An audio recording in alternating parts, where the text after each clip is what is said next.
Good morning, Concrete Enforcement Agency.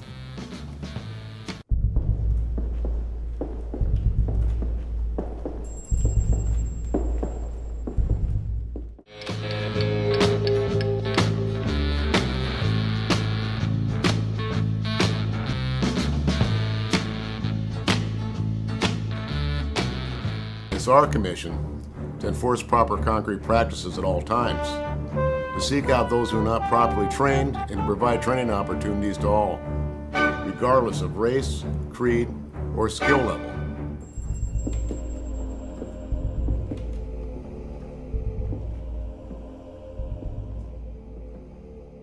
When you guys get out of here,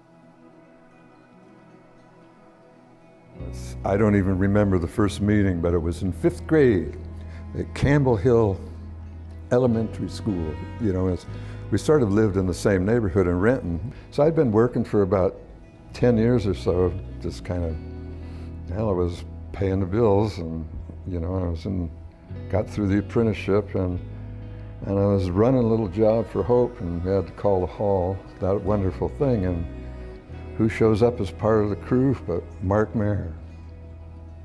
I think I scared Mark because, you know, he recognized me too, but it just in the morning and stuff, I ended up grabbing him, giving him a hug, going like, God, I'm glad to see you, Mark. It was a nice way to run into Mark again, and he wanted me, when he started working on the apprenticeship down here, for some reason he was going to try to sell me on the idea of being an instructor down here and how to become a vocational instructor. I thought being a cement mason was enough at that stage, you know. So I took that challenge, Mark, you know, and got to take apprentices to the World Concrete. I think one of the fun times, like of the apprenticeship and side projects, he had a real good relationship with the community college and stuff, and we did a lot of projects up at the campus in West Seattle, and I can't think of, I'd never described Mark as a bad influence on anything that he was ever involved with. I mean, he was almost too good that way. I mean, what's too good? But I mean, just the idea is that Mark was a pretty genuine man.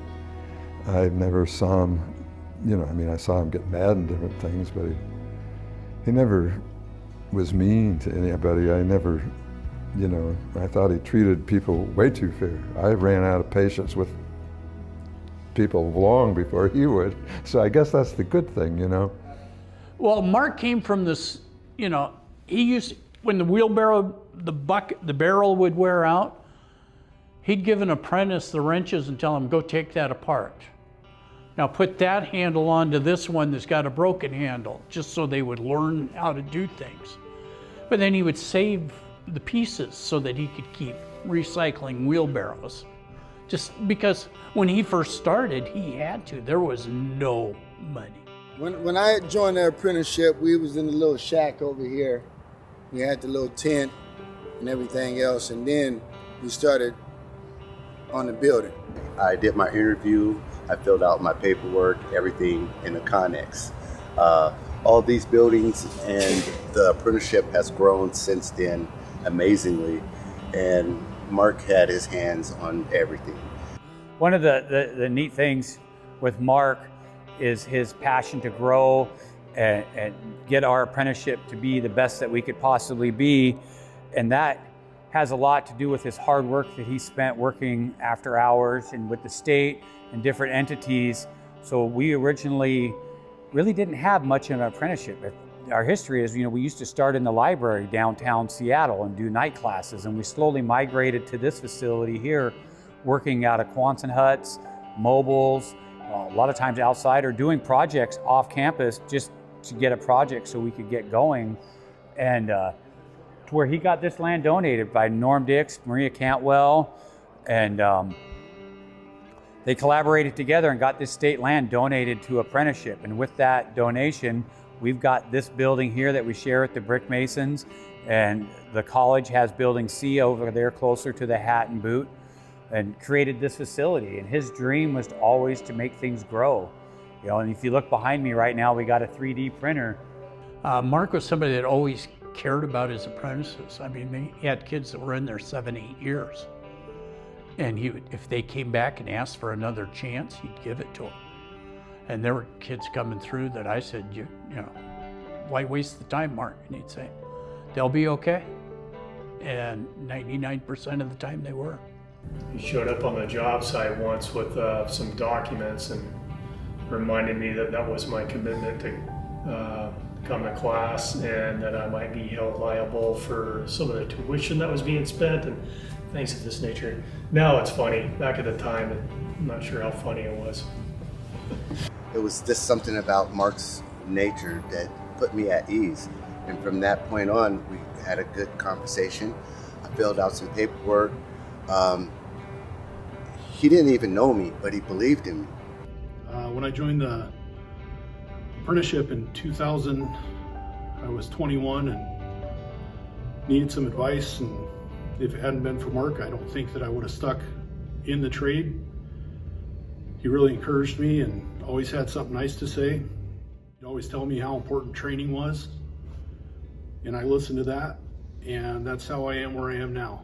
I really enjoyed seeing Mark, because I know that in our relationship, I can always be honest with him, and he would always be honest with me. Mark was a visionary.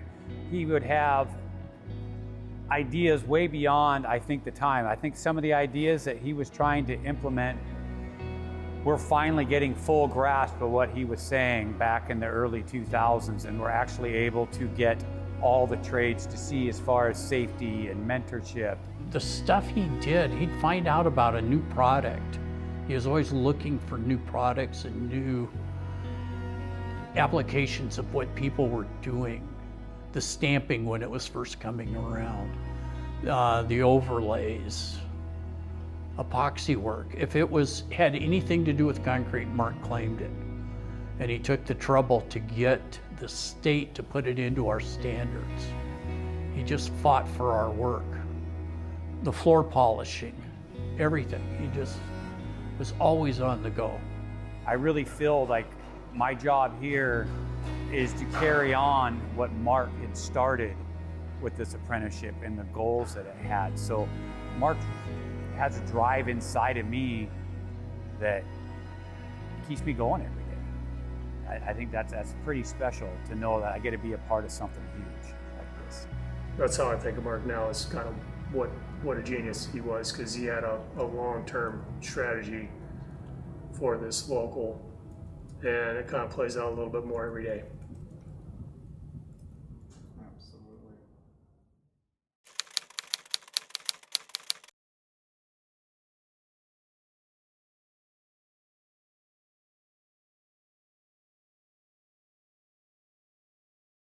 In honor of Mark's legacy, we've established the Mark Maher Annual Scholarship. It's our way of ensuring his legacy lives on. Now I'd like to just say thanks to the staff of Local 528. None of this stuff happens without them, all the work that you do. On behalf of the members behind the scene. Hello everybody, I'm Travis Metzger, your Local 528 president. And I'm your Vice President, Ray Dumas.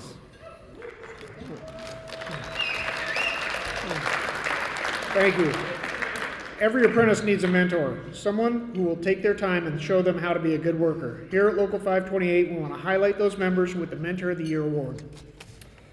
This year, 2 individuals were nominated by their peers for their willingness to teach and be great mentors. Let's hear from the apprentices that nominated them. Hello, my name is Alonzo Renteria, and I'm a 70% plaster apprentice. currently working for PCI for about 1.5 years now, and have been working alongside my mentor, Braden Heisman. So my name is Vianette. I've been with Jansen for almost 5 years now. So Elmer has been a great mentor over the years. I met him about 2.5 years ago. He's been great to me. Braden has been a good mentor to me because ever since he took me under his wing, it's been nothing but support, encouragement, and motivation from him. And he's dedicated his time to teaching me the rights and wrongs of fireproofing. No matter what, you belong. You don't have to prove anything, just work hard. And he always makes me feel like I belong. He's more than just a coworker though, he's more like an older brother, someone that you can go to for advice and help inside and outside of work, and definitely a person you can go to and get a kick out of. Elmer is a good foreman because he takes the time to explain things. He's patient and he's very knowledgeable. I nominated Braden because he's a person who has taken the initiative to teach me and guide me in the right directions, even though he didn't necessarily have to. And because of that, I hope to one day pay it forward by guiding others the way he guided me. I nominated Elmer because I feel like he has shown me that there is a better way of learning, and it's better to change the culture now and show that to new apprentices, that having that patience, taking that time to learn the way that we're learning now, that Elmer taught me, it's so much better than having all the pressure of a foreman yelling at you or a mentor yelling at you. And like, I feel like you learn better when you are not in so much pressure. I appreciate you, big man. Congratulations. Deserve it, man. Congratulations, Elmer.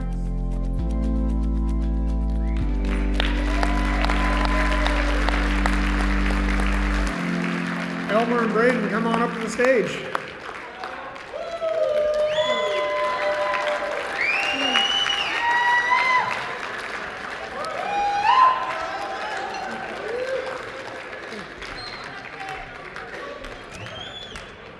On behalf of Local 528, we'd like to show our appreciations with these trophies, jackets, and a trip to the 2026 World of Concrete. Thank you both.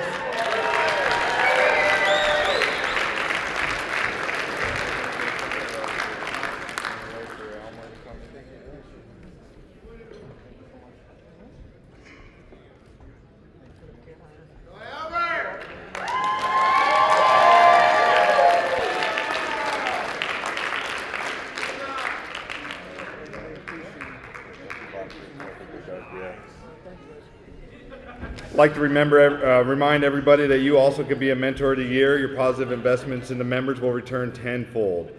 Now I'd like to go ahead and bring to the stage our next presenter, Local 528's Apprenticeship Coordinator, Mike Raymond.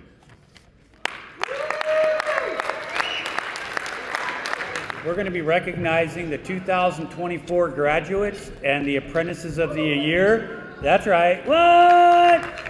2024 Apprentices of the Year.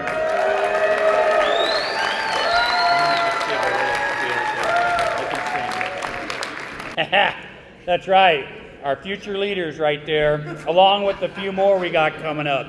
So now we're going to recognize the graduating Apprentices of the Year for 2024. I want to say a couple things. That apprenticeship has carved the way for many careers. We are the original 4-year degree.